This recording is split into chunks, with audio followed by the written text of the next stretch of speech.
Dans la chaleur du matin, les femmes Turkana vaquent à leurs occupations quotidiennes. À 2 pas du lit de cette rivière, le CICR crée en juillet 87 un hôpital de guerre pour accueillir et soigner les blessés qui refluent du Soudan. 20 ans d'une guerre oubliée qui fera près de 2 millions de morts, d'innombrables mutilés. Ici, à l'écart du tumulte d'une ligne de front sans cesse en mouvement, les gestes prennent la mesure de la souffrance, ils apaisent et parfois sauvent. Apollo était là dès les premières heures. Je me souviens d'un patient qui est arrivé amputé de 2 jambes et d'un bras en raison de blessures par mine. Il était dans un état pathétique, mais grâce à la chirurgie et aux soins dispensés, il a pu rentrer chez lui en marchant. C'est un patient que je ne vais jamais oublier.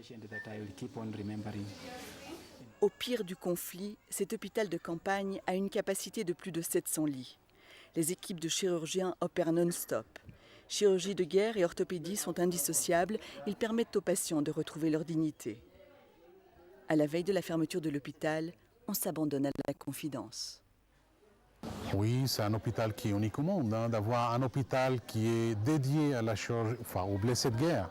Recevoir uniquement des blessés de guerre, c'est une expérience unique. L'hôpital se vide, un groupe de blessés soudanais rentre au pays. Certains ont passé ici plusieurs mois. Ce sont mes seuls bagages, dit cet homme, mais je suis content car je vais enfin rentrer chez moi. Depuis les accords de paix signés au début de cette année, le CICR a décidé de redéployer l'essentiel de ses activités au Soudan. Mais les rapatriements vont se poursuivre jusqu'au dernier malade. Quant à l'hôpital, il sera remis aux Kenyans.